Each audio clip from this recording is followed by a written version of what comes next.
My hands were still cramped from gripping the steering wheel for 12 hours when I pulled into the elaborate driveway of the Turner family estate. The Georgian-style mansion loomed ahead, decorated with pastel balloons and welcome baby banners that probably cost more than my monthly salary. I checked my makeup in the rearview mirror, trying to erase the exhaustion from my face. The designer gift bag on my passenger seat contained a hand-knitted baby blanket that had taken me 3 months to make. Not that Victoria, my sister-in-law, would appreciate the effort. According to her, anything not from her designer registry was thoughtlessly cheap. "You made it," my husband Tom's voice carried across the parking area. He'd flown in 2 days earlier for family preparations. Now I knew why he'd been so vague about the details. Barely, I forced a smile, accepting his quick kiss. That construction detour in Virginia added 2 hours to my drive. About that, he shifted uncomfortably, not meeting my eyes. Mom and Victoria had to make some last-minute changes to the arrangements. Before he could finish, Victoria's personal assistant, Margaret, clicked across the driveway in her stilettos. "Oh good, you're here. Mrs. Turner was worried you'd be late for your shift." "My shift?" Margaret thrust a garment bag at me. "The staff uniform. There's a changing room off the kitchen. We need you to help with setup and cleaning since the catering company is short-handed." I stared at the black and white uniform in disbelief. There must be some mistake. "I'm here for the baby shower. I'm Victoria's sister-in-law." "Oh, we know who you are." Margaret's smile didn't reach her eyes. "Mrs. Turner was very specific. Since you're used to working, you won't mind helping out. We need all hands on deck for the real guests." Tom cleared his throat. "Katie, honey, it's just that they need extra help, and you're so good at organizing." "The real guests?" I repeated slowly. "As opposed to what?" "The fake ones." Well, Marga consulted her tablet. The guest list includes 3 state senators' wives, a television anchor, and Victoria's entire country club committee. Mrs. Turner felt it would be more appropriate if you helped behind the scenes. My fingers brushed against the envelope in my purse, the one I'd been holding onto for 6 months, waiting for the right moment. Grandfather Turner's final letter, entrusted to me during my last visit before his death. "Only open it when they show their true colors," he'd whispered. "And trust me, Katie, they will." "Where is Mrs. Turner?" I asked, my voice steady despite the rage building inside. "Mom's in the conservatory," Tom offered, still looking uncomfortable. "But maybe you should change first." "No," I pulled the gift bag from my car and headed toward the house. "I think I'll say hello exactly as I am." The conservatory was a cathedral of glass and wealth, filled with exotic plants and, tonight, elaborate baby shower decorations. Eleanor Turner stood in the center, directing staff like a general commanding troops. "The orchid display needs to be higher," she was saying. "Victoria's guests need to see the rare blooms we imported." "Oh," she spotted me, her face shifting from annoyance to practiced condescension. "Catherine, you're late." "Traffic," I said simply. "But I'm here now. As a guest." "Oh, darling." Eleanor's laugh tinkled like broken glass. "There seems to be a misunderstanding. We need you to help with the event. You know, given your background." My background, because I'd worked as an event planner before starting my own successful consulting business. Because I hadn't been born into money like the precious Turner family. "The only misunderstanding," I said clearly, "is that you think you can treat me like staff because I've actually worked for a living." Victoria chose that moment to make her entrance, her baby bump barely visible under her designer dress. "Mother, the florist is being difficult about the suspended arrangements." "Oh, Katie, did Margaret not give you the uniform?" "She did." I set the gift bag on a nearby table. "I declined." "This is exactly why we can't have her at the main event," Victoria's stage whispered to her mother. "She doesn't understand how things work in our circle." "Your circle?" I reached into my purse. "You mean the circle that's been living off Grandfather Turner's fortune while pretending to be self-made?" Eleanor's perfectly Botox face twitched. "I don't know what you're talking about." "No." I pulled out the envelope. "Then maybe we should discuss what Grandfather told me during his final days. About the real source of the Turner fortune. About why he changed his will 6 months before he died." "Changed his?" Victoria's hand flew to her throat. "What are you talking about?" Tom appeared in the doorway. "Katie, maybe we should." "No, Tom," I cut him off. Maybe it's time everyone knew why your grandfather spent his final weeks talking to me instead of his real family. Eleanor stepped forward, her composure cracking slightly. Whatever lies he told you. Lies, I laughed. Like the lie about the Turner shipping empire, or the lie about why your husband's name isn't on any of the original company documents. The conservatory fell silent except for the gentle bubbling of the ornamental fountain. Even the staff had stopped working, watching the drama unfold. Mother, Victoria's voice shook. What is she talking about? I opened the envelope slowly, savoring the panic in Eleanor's eyes. Should I tell them, or would you prefer to explain why Grandfather Turner's grandmother was the real founder of the company? The one written out of the history books because she was a woman. Eleanor's face went pale. You're making this up. Am I? I pulled out the first page, a photograph from 1892 showing a proud woman standing in front of a shipping office. Meet Elizabeth Turner, the woman whose business acumen built this fortune while her husband took all the credit. The woman whose story has been buried for generations because it didn't fit with the Turner family image. Victoria sank into a nearby chair, her designer dress crushing against expensive upholstery. But father always said. Your father says what his father told him, and what Eleanor trained him to repeat. I laid the photo on a table, but Grandfather Turner wanted the truth to come out.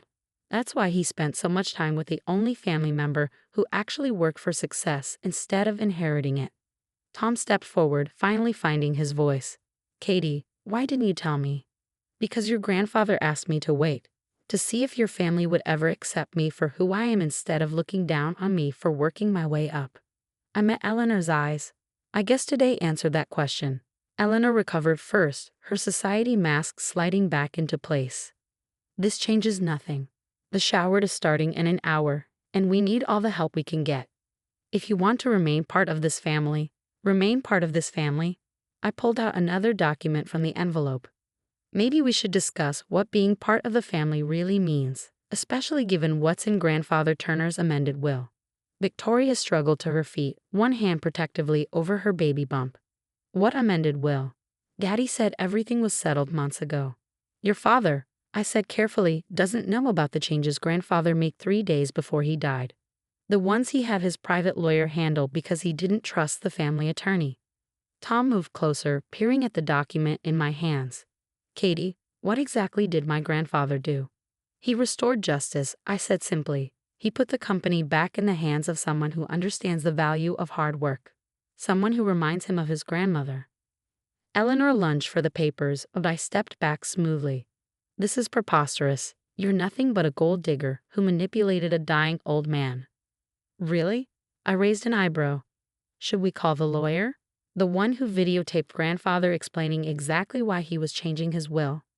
How he'd watched for years as the family squandered Elizabeth's legacy on country club memberships and social climbing. The conservatory doors burst open as Gerald Turner, Tom's father, strode in.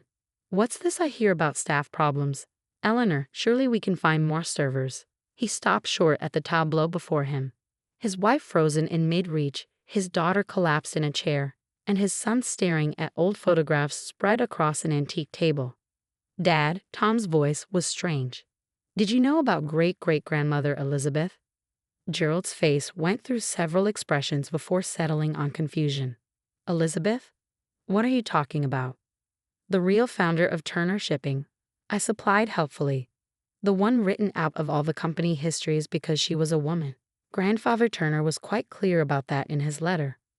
Letter? Gerald crossed the room in 3 strides. What letter? I held up the envelope, the one he gave me before he died, along with proof of the amended will that transfers controlling interest in Turner Shipping to someone who actually earned it. That's impossible, Gerald sputtered. The company bylaws clearly state that ownership must remain within the Turner family. I smiled. I am family. Or did you forget that when you were planning to have me work as cleaning staff at my own sister-in-law's baby shower? Victoria let out a small sob. Daddy, do something. But Gerald was staring at the photograph of Elizabeth Turner, recognition dawning in his eyes. The portrait in Father's study, the one he would never let us remove, that was her, wasn't it? I nodded. He kept it as a reminder of what the family had buried. of how they'd taken a strong woman's legacy and turned it into a men's club of privilege and prejudice. "This is ridiculous," Eleanor cut in. "Gerald, call the lawyers." "She can't possibly." "Actually," I interrupted, "your lawyers should be receiving the official documents right about now." Grandfather's private attorney scheduled the delivery for exactly this moment. He had quite a flair for timing. Tom touched the photograph gently. All those stories about great-great-grandfather Turner's business genius were actually about his wife, I confirmed. Elizabeth built the company from nothing while raising 3 children. She negotiated contracts, managed ships, and outmaneuvered competitors.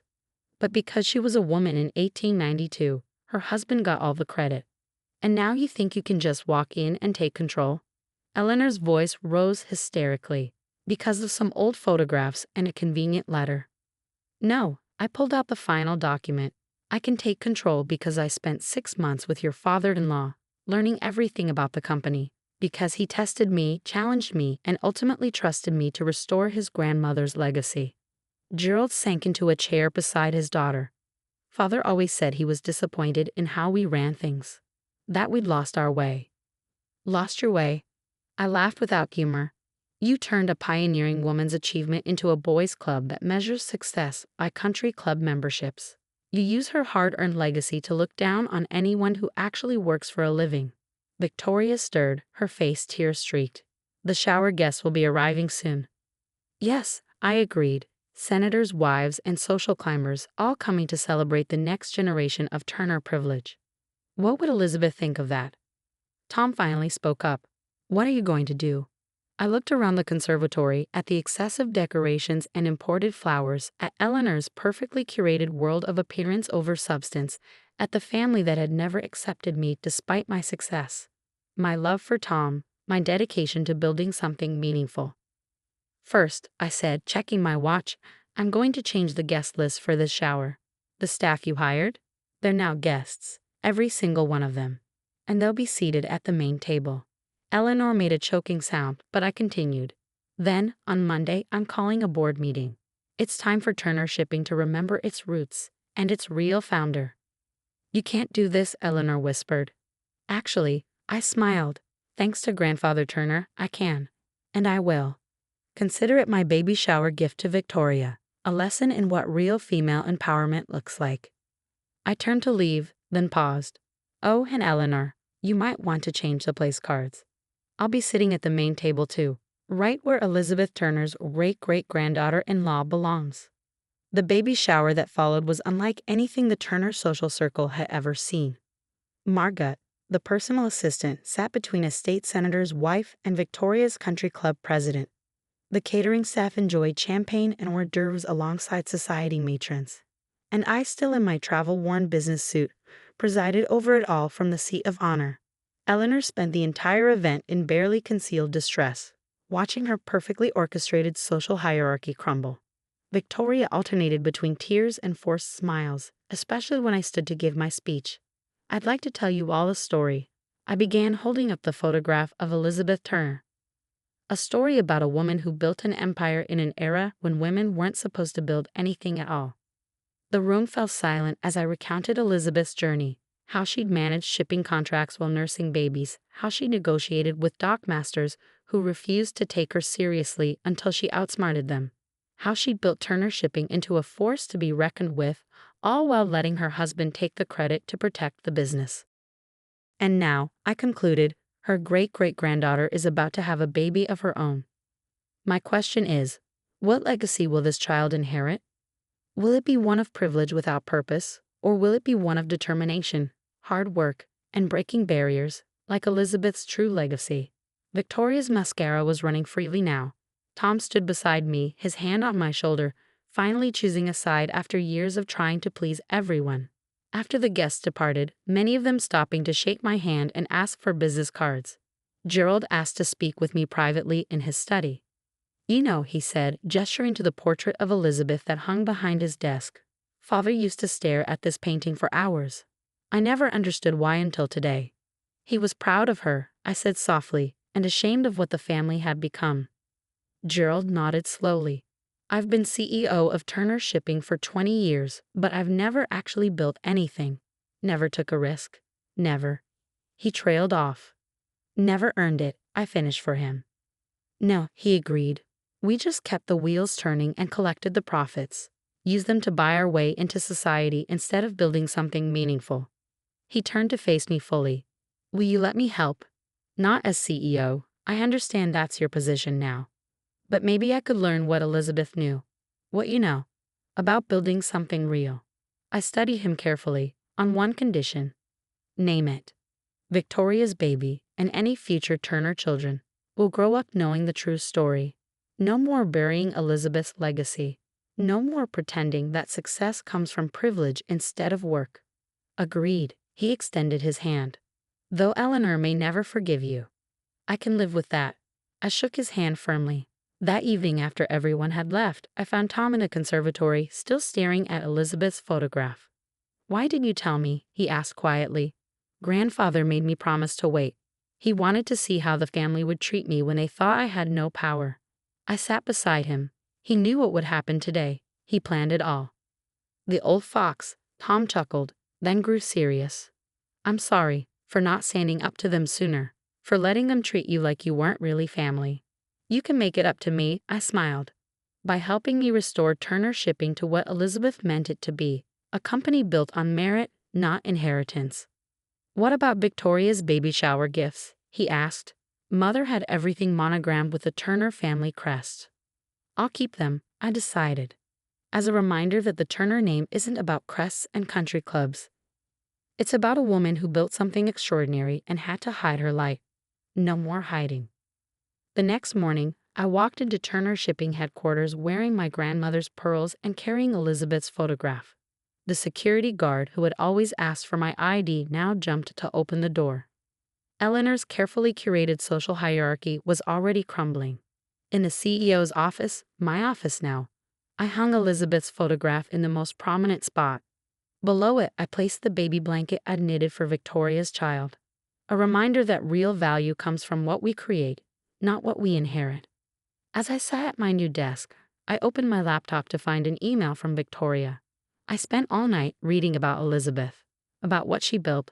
I want my daughter to be like her. Like you. Can you teach us? I smiled as I typed my reply. Lesson 1.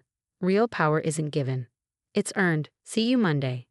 The Turner family would never be the same. But maybe, just maybe, that was exactly what they needed. Elizabeth would have approved.